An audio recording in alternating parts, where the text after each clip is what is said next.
Asato ma sadgamaya tamaso ma jyotirgamaya mrityorma amritangamaya. Om Shanti Shanti Shanti.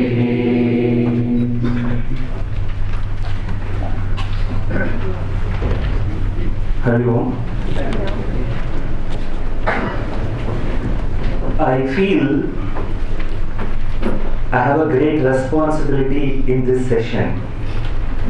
That is because the purpose of words is to create silence, sow a seed of thought, a seed of inquiry in our minds, and that our Swami Sachidananda ji does beautifully, which cannot be matched or anything in the first session, and whatever session which follows should at least be at the same level or at least we must try and match up to that. Otherwise I would be just disturbing your minds and wasting an hour. So when Swamiji and I were discussing what text to handle in this particular session, we came up with Ashtavakra Gita, and Swamiji said already in US he has taught a couple of chapters. So then I opened Ashtavakra Gita book and 16th chapter came up. So I just chose it. Ashtavakra Gita is one such text in which each and every verse can be independently inquired upon. Each and every chapter is independent. There's no necessity to connect it to the previous chapter, like in Bhagavad Gita. You cannot traverse through Bhagavad Gita without connection. Adi Shankaracharya, at every chapter after chapter, he gives the connection. From verse to verse, he connects. Without the connection, you cannot make head and tail of Bhagavad Gita.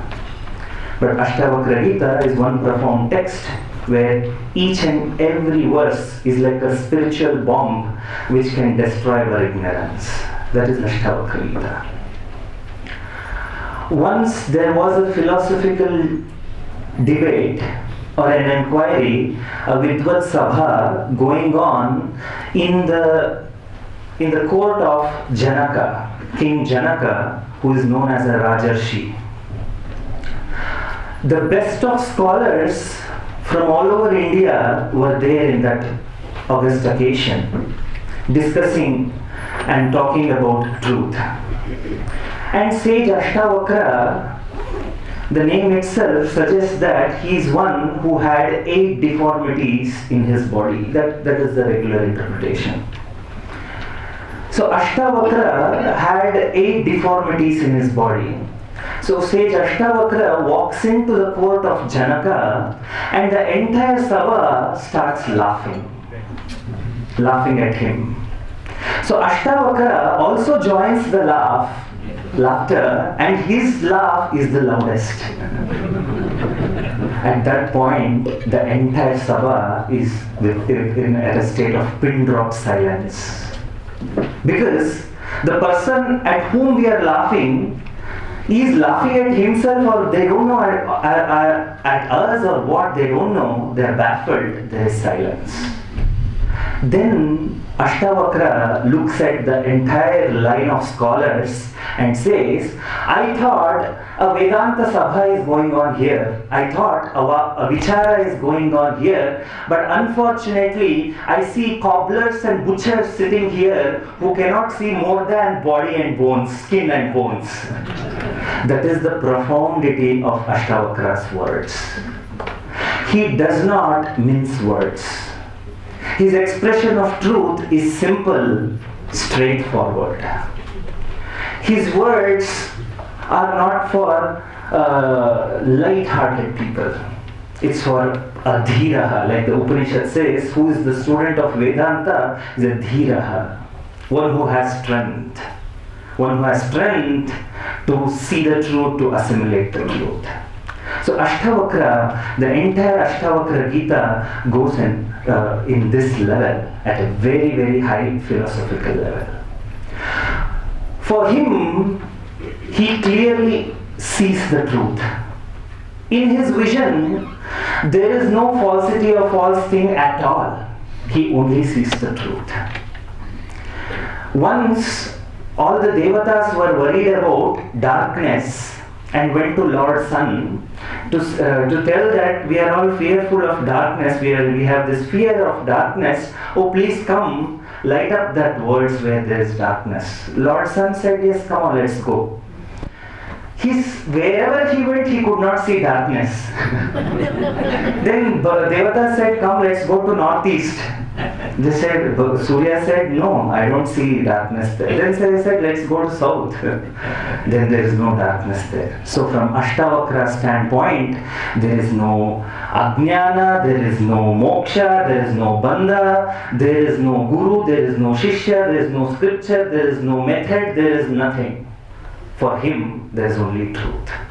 He sees the truth and he wants us to see.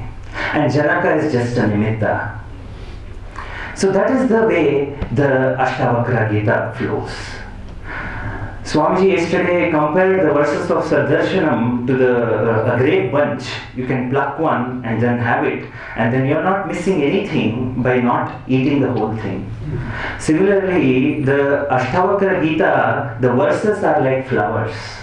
You see, you can arrange them in whatever format you want, and still it speaks the truth. You jumble up the first verse of the first chapter with the last verse of the last chapter, you don't miss anything, because each verse is independent, like a flower. There's a beauty in it, there's truth in it, and you can take it. That's the way Ashtavakra Gita operates. And Ashtavakra Gita, as you all may know already, is a conversation, samvada between sage Ashtavakra and King Janaka.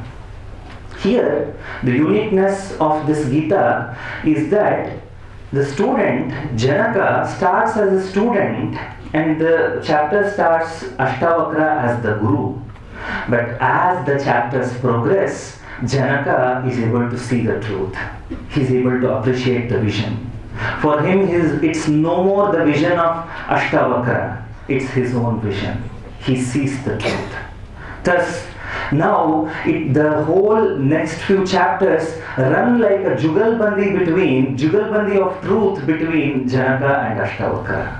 Jugalbandi is a duet, kind of a musical Indian concept, where a particular melody is taken and there are two musicians who keep on improvising the melody.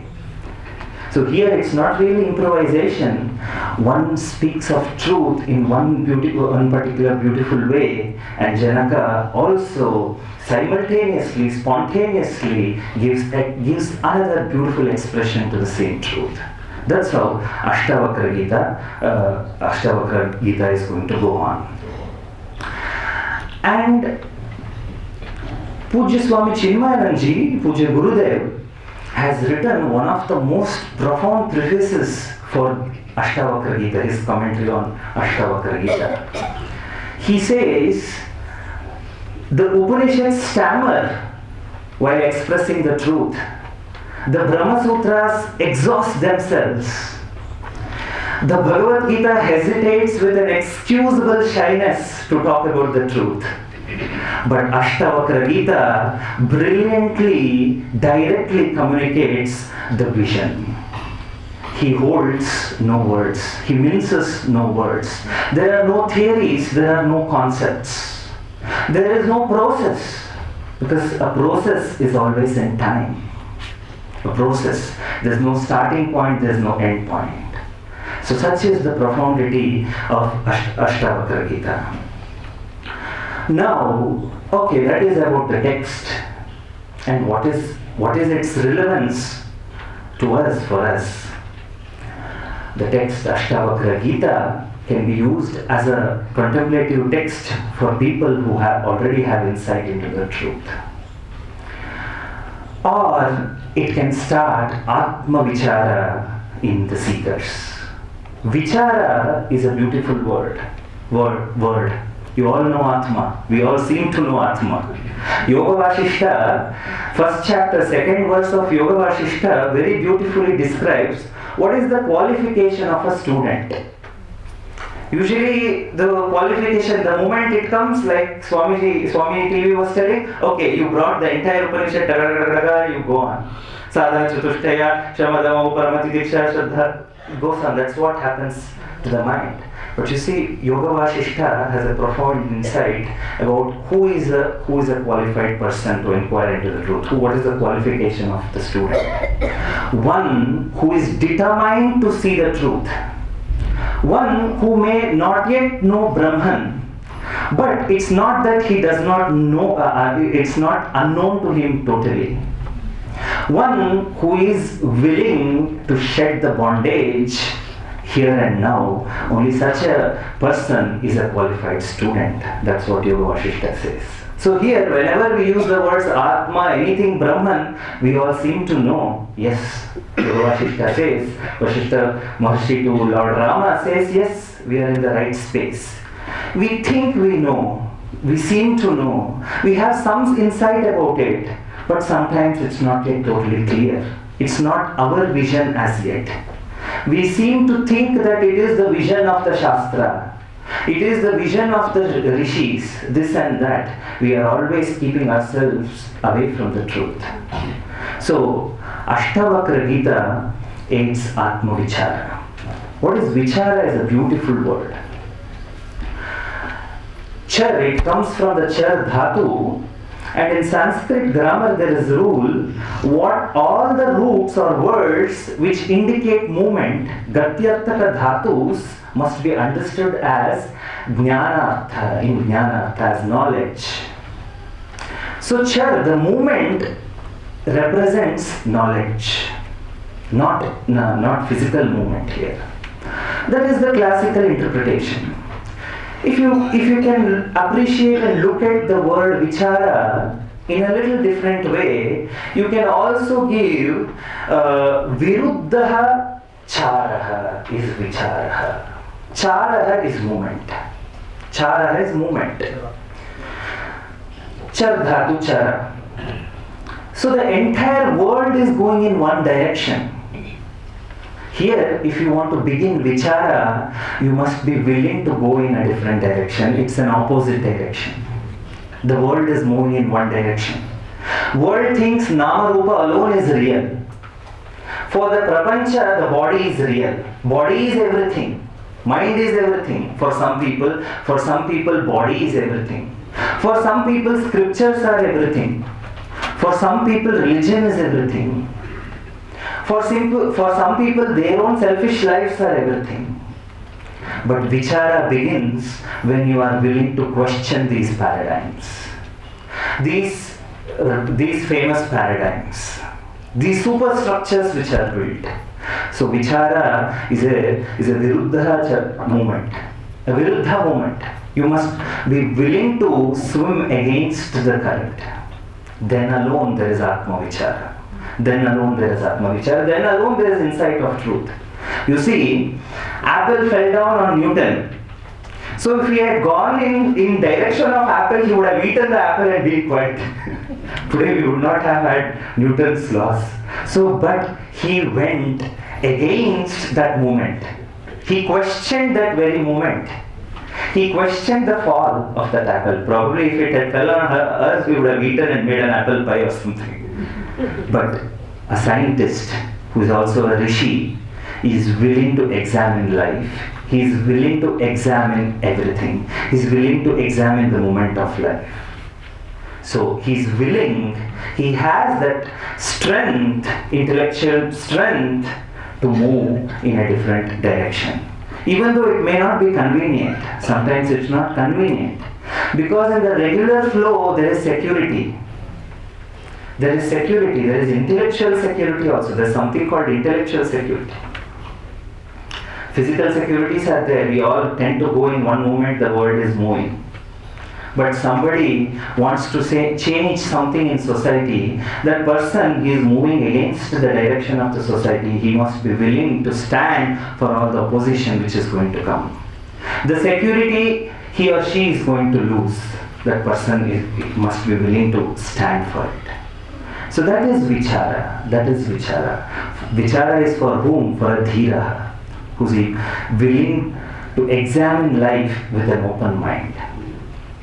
So we are not spiritual parrots here to keep on repeating the same joke, same story, same thing. Whatever is in the book, then we can look at. The book is anyways there, available in PDFs and everything.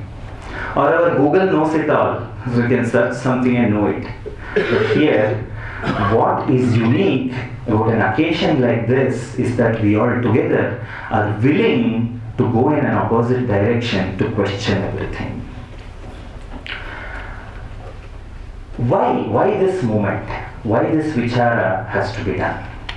You see, from the moment we are born or a child is born, a Shabda Prapancha is created for the child. A world which is only made up of words. If you really closely observe a newborn child, its awareness is not particular. It is all pervasive. It seems to be looking everywhere. Its movement seems to be in all directions.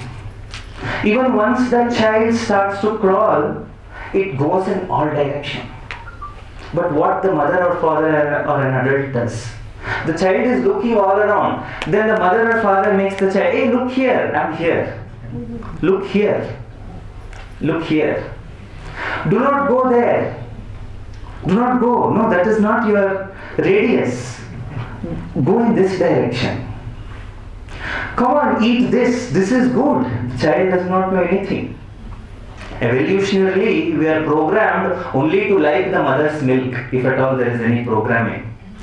But then the adults superimpose. This is good, this is sweet. In India, there is a tradition of feeding sugar crystals to a newborn. My God, amazing. If something happens, it's like the baby can choke to death. We particularize the all-pervasive awareness of a young child.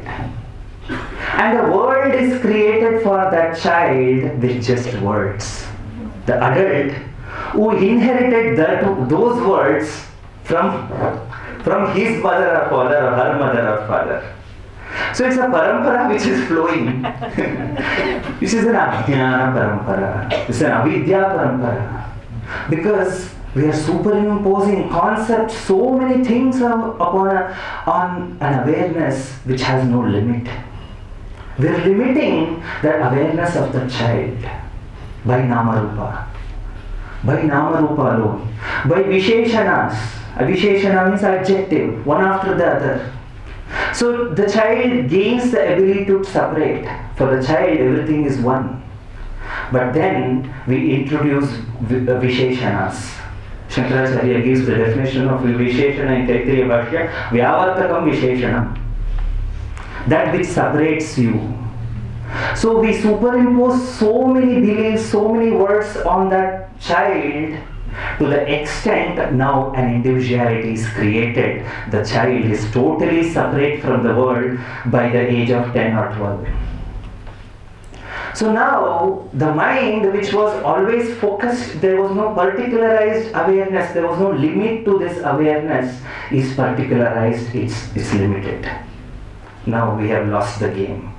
Somehow then, Swamiji, what is the alternative? I don't know. We don't seem to know any other alternative to raise our consciousness, to raise our awareness, to be able to be so perceptive that we are able to have a perception or insight of truth here and there. We have to inquire. As Swamiji says, there are not conclusions for everything. Let us explore. If there is an alternative method, is there an alternative than this? Now the individualization, a world which is created out of the words, is so limited that the outer world becomes smaller than the inner world for that young adult. The inner world, which does not even have any reality, even a vyavaharika reality, even provisionally if we want to keep, this vast world in our perception, in our thinking, becomes smaller than our inner world. Our inner world, which we have created out of our, which is a conceptual world, is bigger than the outer world. Thus, we have lost the connection. We have lost the connection even with the apparently what is just shining outside. Because a new inner world is created, we are stuck with it. I, with that ego I sense, and then mamakara, my sense, me, mine, that sense. So the vastness, the expanse of the universe, the vastness in the even outer world, we are not able to appreciate because there is an inner world. What is that inner world? It's all about me, this body, the security of the body, the welfare of the body, the welfare of the mind, my emotions, my thinking, my anxieties, my fears, my past, my future. So thus, with our involvement in the past and the future, the anxieties about the future, the regrets and bitterness about the past, we have killed the present in this way also. Now, the moment the vichara has to be in an opposite direction, because this is what we are conditioned to believe, this is the moment the world is going on. The inner world, which is a mental conception, which is a mental construct, is bigger than even what is outside. If at all we want to provisionally say Vyavaharika, this Pratibhasika becomes greater than what is there in Vyavahara. Mind you, this Vyavahara, Pratibhasika is all provisional. There is only Paramarthika. Upadeshat ayam vadha jnate dvaitan na vidyate. Mandukya Karika, if you want some quotations.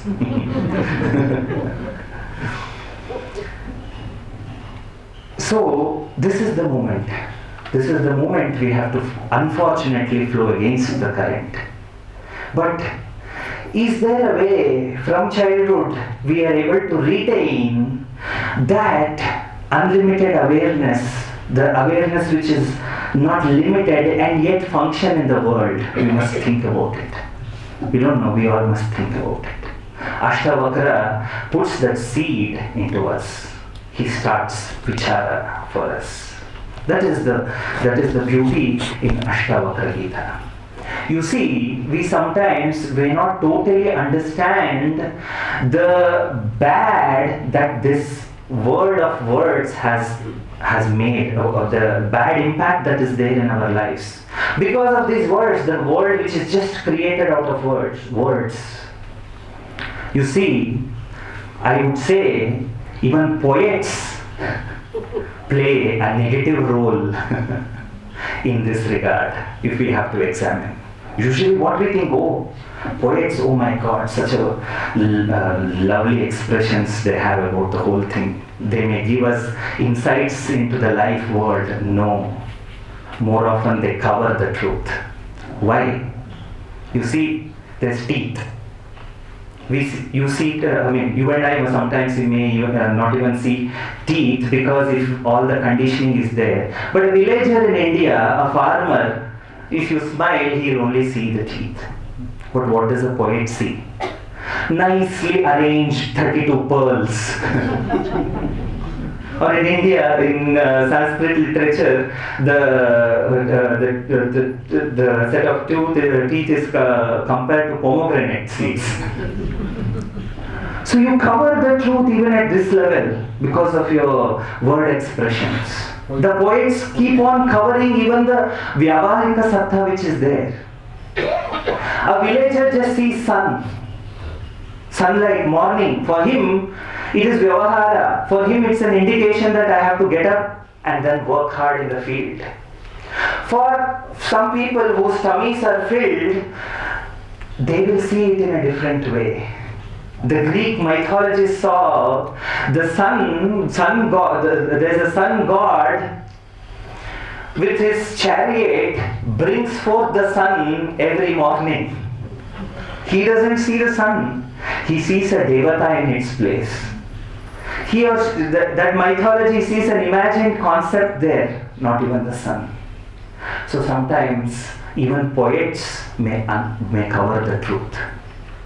may even cover what is, because you are giving more and more word expressions to it. Already what is existence, Sat, that is covered by one Nama Rupa which you have given out of conditioning Sun. Now a poet or somebody who has a literary mind will come up with more words and gives more expressions and adds some more concepts to it, and we even miss Vyavahara there. That's what keeps happening. And that's what even the world wants you to do. They always want to cover up. A hospital is place for pain and suffering and the treatment of that pain and suffering. But what did the society do? It is converted into a luxury 5-star hotel kind of an atmosphere. So you miss why you have gone there even. You are more bothered about whether the linen is alright or what is my menu. We are busy not with handling our disease, we are busy with filling the checklist of our menu for afternoon and the night, whether the flower decoration has come. We miss the truth always. Why? Only because of additional Namarupa which keeps on going, which keeps on adding up. So in this regard, even profound words won't help you. Profound words don't help you. Profound words of scholars, profound words of poets, they don't help you. You have to really move in an opposite direction if you want to have an insight about the truth. And Ashtavakra is interested not in Namarupa at all. The world and the Namarupa is like a screen. We are all the time involved in embroidering the screen more and more. Ashtavakra ruthlessly pulls the screen out or just pushes it away. That is what he does. That is what the text does. And that is what even the very first verse of the text does here. Let us look into the text and then move our inquiry in that direction. Ashtavakra Uvacha Achakshvashrunuva tata Achakshvashrunuva tata Nana shastranyaniikashah Nana shastranyaniikashah Tathapi na tava swasthyam Tathapi na tava swasthyam Sarva vismaranadhrite Sarva vismaranadhrite Ashtavakra is addressing Janaka, King Janaka. He very lovingly calls his student as Tata. Tata means son. Oh son, Shrunu, listen. Or just an address. Oh dear son, look at it. Try and appreciate what I am going to say. He says, my dear son, you may talk about the truth, you may talk about the scriptures, you may keep on giving more and more commentaries and expressions into the words of the scriptures in many ways, upon various scriptures. There are Upanishads, there is Bhagavad Gita, there are Prakarana Granthas, there are Siddhi Granthas, there are whatnot, there are all sorts of Shastras. You may speak of them in various ways, but you will not get established in the truth, in your own self, unless you forget it all. He says, unless you forget all conceptions, unless even you forget all the words of the scriptures, unless you are willing to let go of everything, you will not be able to get established in the self. The self is free. Anything you add to it becomes a non-self. Self plus body, mithya. Self plus mind, mithya. Self plus intellect, mithya. Self plus kartrutvam, mithya. Self plus scriptures, mithya. Ashtavakra dares to say it. I dare to say it because he dares to say it. And for many of you, it may, even what is this? What is Ashtavakra Gita saying? We thought we must be retaining the scriptures, we must become masters of scriptures. No. Even Adi Shankaracharya doesn't say that. Shabdajalam Maharanyam Chitta Brahmana Karanam. He says you can create a web of words and get stuck in there. So, Ashtavakra says, hey, Tata, O son, Vismarana Trite. There is no way except Rite, means except what? Vismaranat. This only way is finally you must be willing to even to let go, forget all conceptions, all conceptual understandings of the scriptures even. So here we come to a profound insight to know that even scriptures are there only to assist us, to show us the truth. That's all are their role. Upadeshatayam Vadaha. All the Vadas, all the teachings of the Upanishad, Bhagavad Gita, all of them are there only from the Ajnana Paksha. As long as you think you don't know, you are the knower, you are the doer, you are a limited self, so long you need the scriptures. Only so long you need the scriptures. Once you have crossed the river, you don't need the boat again. There is a role to the boat. We are not disregarding it at all. There is a role to the boat. But then finally, if you have to be free, you must step out of the boat. Just because the boat helped you cross, you cannot sit and then keep on decorating it all the time. You start painting it. You put your name on it. You cushion the boat bench. What fun is there in that? Swami TV once told me a story. A person went to hospital because he had a disease. So he went to the hospital. Now he had to wait for the doctor. Many patients will be there. So he was waiting there. So he was getting bored. He went and had a chat with the receptionist. So they became friends. He started talking with him or her. Then this person, many other people were sitting next to him in the waiting hall. So he made friends with everybody. He started talking. Then there was more waiting. Then he started helping the sisters and the nurse and the receptionist with some work. And then he befriended the whole hospital. Then that day he could not get appointment. So he came again. He started coming every day to the hospital, and because the whole hospital knows him, they're welcoming him. He's giving some donation also to the hospital by now. He's all the time there. But then what? He came to handle his disease. He has not met the doctor, not cured the disease. So our whole point into the scriptures, ashrams or gurus or anything is not to keep on retaining our role as a student, as a knower, as a limited self. I don't know, I don't know, they are big, I don't know.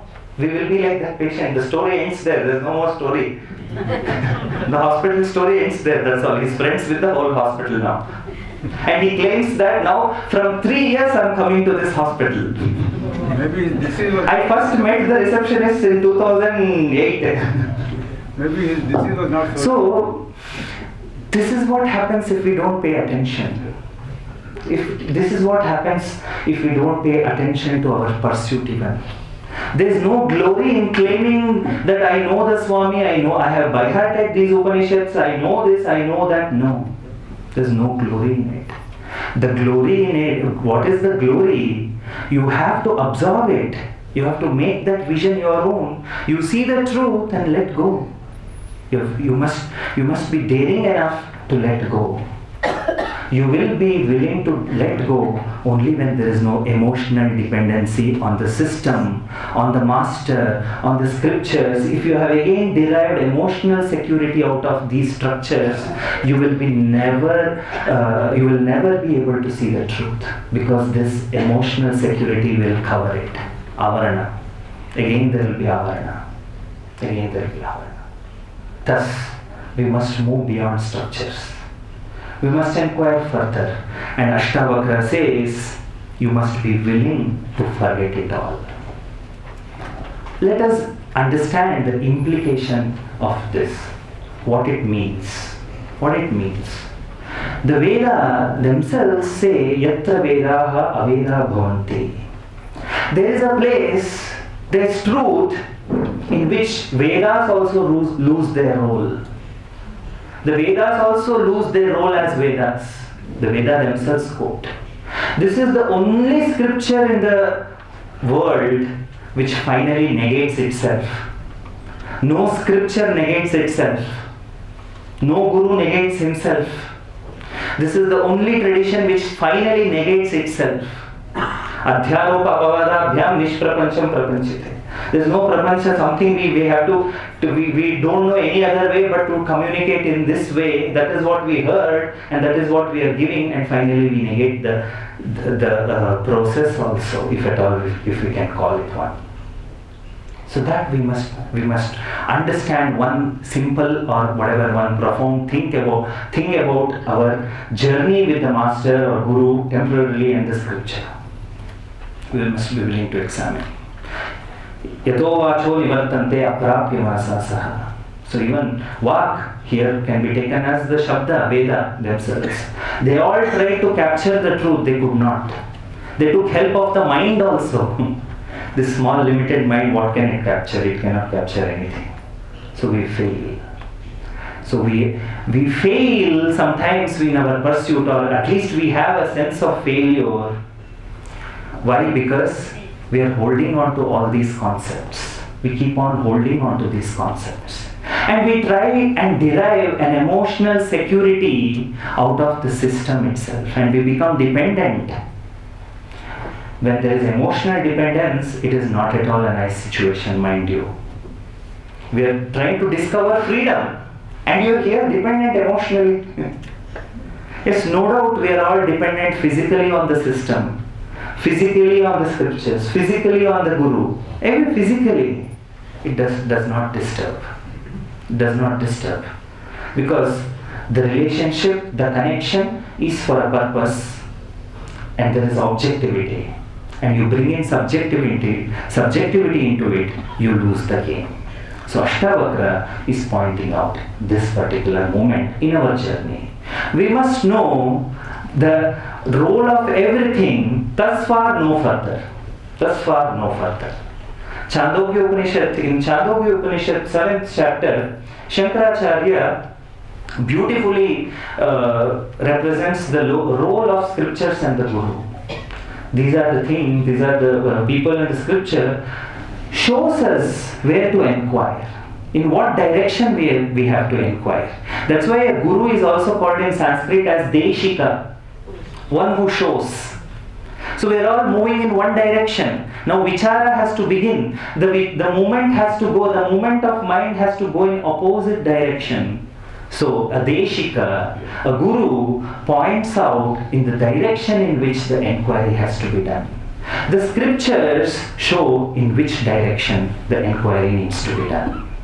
So here Ashtavakra is pointing out that you must know the limitations of everything. If you know the limitations of everything, you know the boundary of everything. You know the role of everything. You have a newfound appreciation for everything. And that appreciation is not emotional. That appreciation is beautiful. That is profound. There's objectivity in it. There's guru in my life. There's shastra in my life. There's ashram in my life. My connection with everything. But I know the limitation. I know the role. If I don't disturb the system also, the system also can never disturb me. It has its place. I have my place. I use it as a tool. And when you are not emotionally dependent on a tool, the tool can never disturb you. The tool, if at all, its role is to help you. That's all. A screwdriver. The role. That's all. If you get emotionally attached to it, then what to say? You have lost the game. So Ashtavakra says that. And here he is making another point. Anekashaha nana shastrani achakshushrunu. He says you may have the ability to keep on interpreting the scriptures, keep on studying and keep on involving and keep on interpreting it. But then you will not be able to be established in the truth until you learn to let go of it also. You have to let go of it. You must know its place and let go of it. Otherwise, the Shabda Prapancha, the world which is created out of words, will continue to stay here. Fully loaded, there is no place. There is no place. It is not a mind which is clear, which is available at the moment. It is always has the burden and the load of the past. However great the load may be, a donkey will not know whether the load is scriptures or the sacks of mud. Finally, it's burden for the donkey. Similarly, mind also. You may think that I have embellished it with lot of nice concept, religious and then spiritual and then Adhyatma, this Sanskrit, grammar, Panini, Arthashastra, Vakya Vichara, this, that, whatever. But yet, it is a load. It is a load. Freedom is there when you unload. You must know when to unload. One night in Coimbatore, I used to have the wonderful opportunity to serve Puja Swami Dayananda Saraswati ji. So Swamiji used to undergo peritoneal dialysis every night. Then one night I was sitting with Puja Swamiji in his room, and then entire thing is connected. The machine was connected. The machine has 3 functions. First function, you press the button, you put the solutions and everything, it shows load, L-O-A-D, load. And the fluid is loaded. This Puja Swamiji gave me this lesson as I was sitting with him that night. He said, hey, look here, what is it showing? I said, Swamiji, load. Then after 1 hour or few hours, by 12 o'clock or 12:30 in the midnight, after some time, it started showing. Swamiji said, hey, look, what is there? It said, dwell. And then morning by 6:30, again I went, took my bath and all, and came to Puja Swamiji in his room. He said, look, what is there? It showed drain. Load, dwell, drain. He looked at me, understood. Because before that conversation, I was asking Swamiji, Puja Swamiji, some questions about Shastra and things like that. So Swamiji showed me with this example. He said, the role of our entire inquiry is this.